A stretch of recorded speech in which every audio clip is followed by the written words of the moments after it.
ভালো মানুষদের কেন তাড়াতাড়ি মৃত্যু হয়, আর যারা খারাপ কাজ করে, অন্যের ক্ষতি করে, সর্বদা অধর্মের পথে থাকে, তারাই কেন দীর্ঘায়ু লাভ করে? এই প্রশ্নটা সবসময় আমাদের মাঝে ঘুরতে থাকে।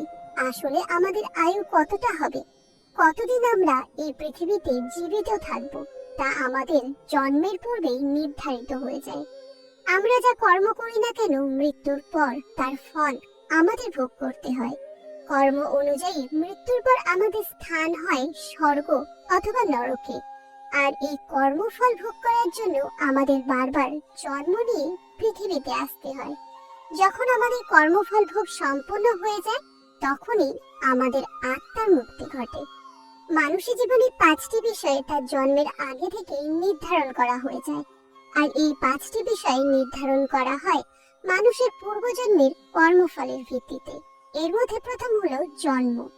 মানুষ কোথায় কোন ঘরে জন্ম নেবে তা নির্ধারণ করা হয় তার পূর্বজন্মের কর্ম অনুযায়ী।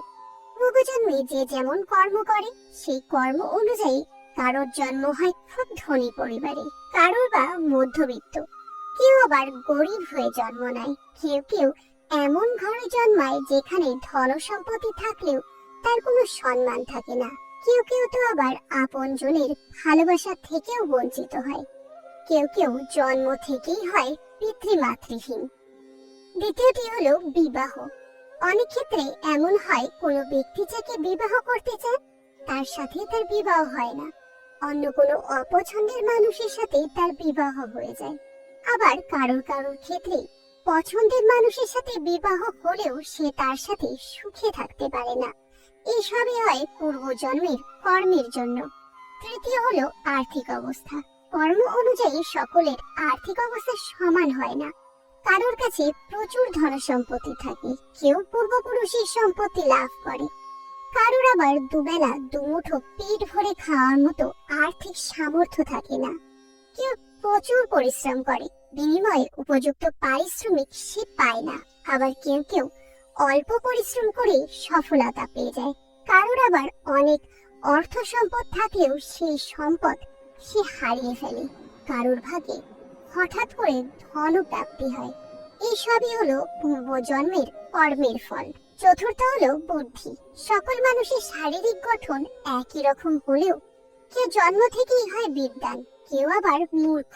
আমরা সকলেই পরীক্ষায় সফলতা পাওয়ার জন্য পড়াশোনা করি, কিন্তু দেখা যায় বছরের শেষে কেউ প্রথম হয়, কেউ হয় অকৃতকার্য।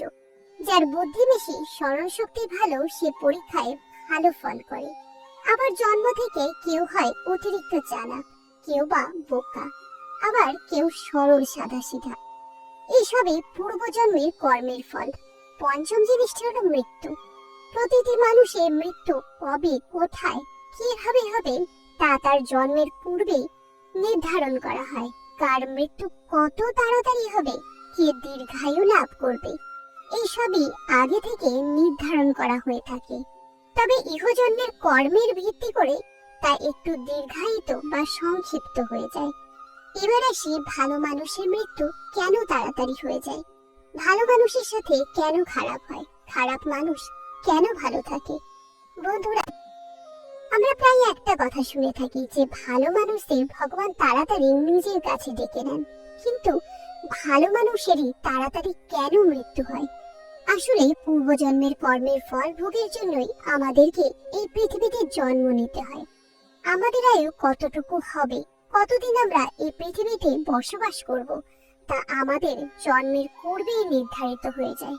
এমনকি মৃত্যুর পর আমরা মনুষ্য জন্ম পাবো নাকি কোনো পশু বা কীট পতঙ্গ রূপে জন্ম নেব, তাও আমাদের মৃত্যুর পূর্বে নির্ধারিত হয়ে যায়।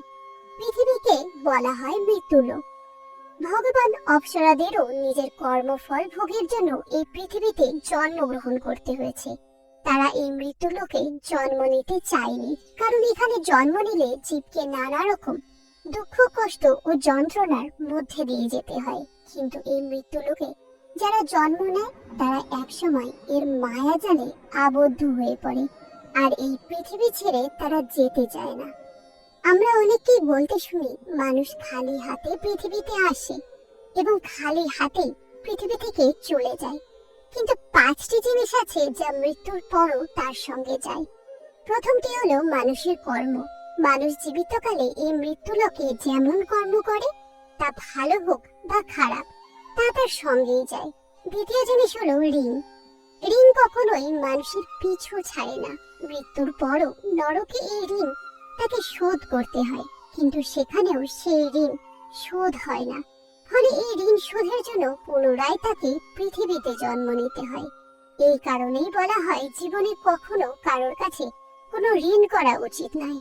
আর যদি কোনো কারণে ঋণ করতেই হয়, সেই ঋণ মৃত্যুর পূর্বে অবশ্যই পরিশোধ করা উচিত। তৃতীয়টি হলো পুণ্যকর্ম।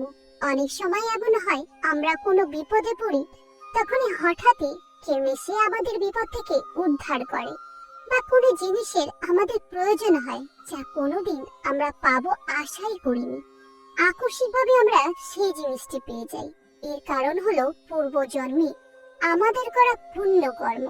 পূর্বজন্মে আমরা যদি পুণ্য কর্ম করে থাকি এবং অনেক দান ধ্যান করে থাকি, তার ফল আমরা এই জন্মেই পেয়ে যাই। পরের বস্তুটি হলো কামনা বা আকাঙ্ক্ষা। কোনো মানুষ যদি তার কোনো আকাঙ্ক্ষা বা কামনা অপূর্ণ রেখে মারা যায়, বা মৃত্যুর পূর্বে সে যদি কোনো কিছু পাওয়ার কামনা করে, তবে সেই অপূর্ণ কামনাটি তার সঙ্গেই পরলোকে যায়। আর সেই আকাঙ্ক্ষা বা কামনা পূরণ করার জন্য তাকে পুনরায় এই পৃথিবীতে জন্মগ্রহণ করতে হয়। এই জন্যই সমস্ত কামনা, বাসনা, আকাঙ্ক্ষা ত্যাগ করে মৃত্যুর পূর্বে ঈশ্বরের সেবায় নিজেকে নিয়োজিত করে ঈশ্বরের ধ্যান করতে করতে আমাদের পরলোকে গমন করা উচিত। সেই জিনিসটি হলো মায়া। মানুষ যে পরিবারে জন্মগ্রহণ করে এবং যে শরীর সে ধারণ করে, সেই শরীর ও পরিবারের প্রতি মায়া সে ত্যাগ করতে পারে না। মৃত্যুর পরে যখন আত্মা তার শরীর ত্যাগ করে, তখন পুনরায় তার আত্মা সেই শরীরে প্রবেশ করতে চায়, কিন্তু যমলোক থেকে আসা যমদূতেরা তাকে বাধা দেয়। তারপরেও কিছুক্ষণ সে সেখানেই থেকে যায়। এরপর যমদূতেরা তাকে যমলোকে নিয়ে গিয়ে তার পাপ পুণ্যের বিচার করে আবার যখন মৃত্যুলোকে অর্থাৎ পৃথিবীতে তাকে ফিরিয়ে আনে, তখন সে তার পরিবারের মানুষের আশেপাশে ঘুরে বেড়ায়। নিজের জীবন, পরিবার, পরিজন, নিজ শরীর, সর্বোপরি এই পৃথিবীর প্রতি মায়া সে ত্যাগ করতে পারে না। ফলে এই মায়ার জন্যই তাকে পুনরায় এই পৃথিবীতে জন্ম নিয়ে ফিরে আসতে হয়। জীব যখন মাতৃগর্ভে থাকে, মনে করা হয় যে তখন পূর্বজন্মের স্মৃতি তার মনে থাকে।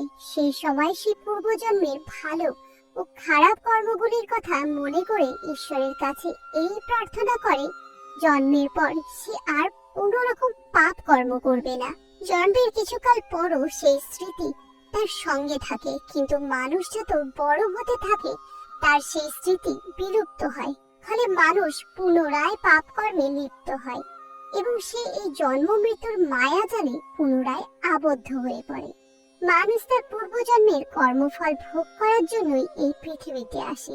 যতদিন পর্যন্ত তার সেই কর্মফল ভোগ শেষ না হয়, ততদিন পর্যন্তই সে এই পৃথিবীতে থাকে। আর এই পৃথিবীতে থেকে নানা রকম দুঃখ, কষ্ট, যন্ত্রণা ভোগ করতে থাকে। মানুষকে সেই যন্ত্রণা থেকে মুক্তি দেওয়ার জন্যই ভগবান তাকে নিজের কাছে ডেকে নেয়। অর্থাৎ পাপী ব্যক্তিরা দীর্ঘ সময় ধরে এই মৃত্যুলোকে থেকে নানা রকম যন্ত্রণা ভোগ করে, তার পাপের ফল ভোগ করে। অন্যদিকে পুণ্যাত্মা ব্যক্তিদের কর্মফল ভোগ সম্পন্ন হলে তাদের যাতে আর দুঃখ কষ্ট সহ্য করতে না হয়, তার জন্য ভগবান তাকে নিজের কাছে ডেকে নেন। এই জন্য ভালো মানুষের মৃত্যু আগে হয় এবং পাপী ব্যক্তিরা দীর্ঘায়ু লাভ করে।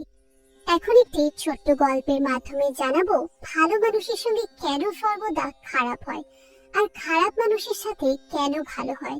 ভালো মানুষের মৃত্যু কেনই বা তাড়াতাড়ি হয়। একদা এক গুরুর দুই শিষ্য ছিলেন। একজন ছিলেন ভীষণ ধার্মিক।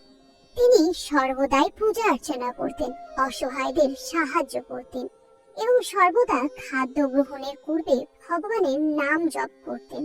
অন্য আরেকজন ছিল খুবই অধার্মিক। সে মানুষের ধন সম্পদ চুরি করত, সর্বদা অসৎ কার্যে লিপ্ত থাকত, নেশা করত। একদিন দুই শিষ্য গুরুর কাছে আসে। সেখান থেকে নিজ গৃহে ফেরার পথে ধার্মিক শিষ্যের পায়ে প্রচন্ড আঘাত লাগে এবং তার পা থেকে রক্তক্ষরণ হতে থাকে। অন্যদিকে অধার্মিক শিষ্যটি পথের মধ্যে ধন সম্পদে ভর্তি একটি থলি পায়। এসব লক্ষ্য করে ধার্মিক শিষ্য গুরুকে প্রশ্ন করেন, হে গুরুদেব, আমি সবসময় ধর্মের পথে থাকি, কখনো অসৎ কার্য করি না, অসৎ সঙ্গে লিপ্ত হই না, তাও দুঃখ দুর্দশা কখনোই আমার পিছু ছাড়ে না। এমনকি আজ আমার পায়ে আঘাত লাগলো, রক্তক্ষরণ ঘটলো, কিন্তু আপনার অপর শিষ্য যে সর্বদা অধার্মিক কাজে লিপ্ত থাকে, অসৎ কার্য করে, সে সর্বদা সুখে থাকে। এমনকি আজ তার প্রচুর ধন সম্পদ প্রাপ্তি ঘটেছে। এমনটা কেন হয় গুরুদেব? তখন গুরুদেব বললেন, এ তোমাদের দুজনেরই কর্মের ফল। আসলে তুমি পূর্বজন্মে একজন অধার্মিক ব্যক্তি ছিলে, নানা ধরনের অধর্মমূলক কাজে তুমি লিপ্ত ছিলে, কিন্তু এই জন্মে ধর্মের পথে চলায় তোমার সেই সকল পাপ খণ্ডন হয়েছে। পূর্বজন্মের পাপের কারণে আজ তোমার একটি পা কেটে বাদ যাওয়ার কথা ছিল, কিন্তু ধর্মের পথে চলায় তোমার সামান্যতম আঘাত লাগে। আমার অন্য শিষ্যের পূর্বজন্মের ধার্মিক ও শুভ কার্যের ফলে আজ তার রাজা হওয়ার যোগ ছিল, কিন্তু এই জন্মে নানা রকম অধার্মিক কাজে লিপ্ত হওয়ায় তার পূর্বজন্মের সমস্ত পুণ্য খণ্ডন হয়েছে, আর কেবলমাত্র সামান্যতম তার অর্থ প্রাপ্তি ঘটেছে। তাই সর্বদা ধর্মের পথে থাকো, অন্যকে সাহায্য করো এবং অধার্মিক কার্য থেকে নিজেদেরকে বিরত রাখো। জয় শ্রীকৃষ্ণ। আমার চ্যানেলটি ভালো লাগলে অবশ্যই লাইক, কমেন্ট, শেয়ার করতে ভুলবেন না। অবশ্যই কমেন্টে বলবেন জয় শ্রীকৃষ্ণ। সবাই ভালো থাকবেন এবং সুস্থ থাকবেন।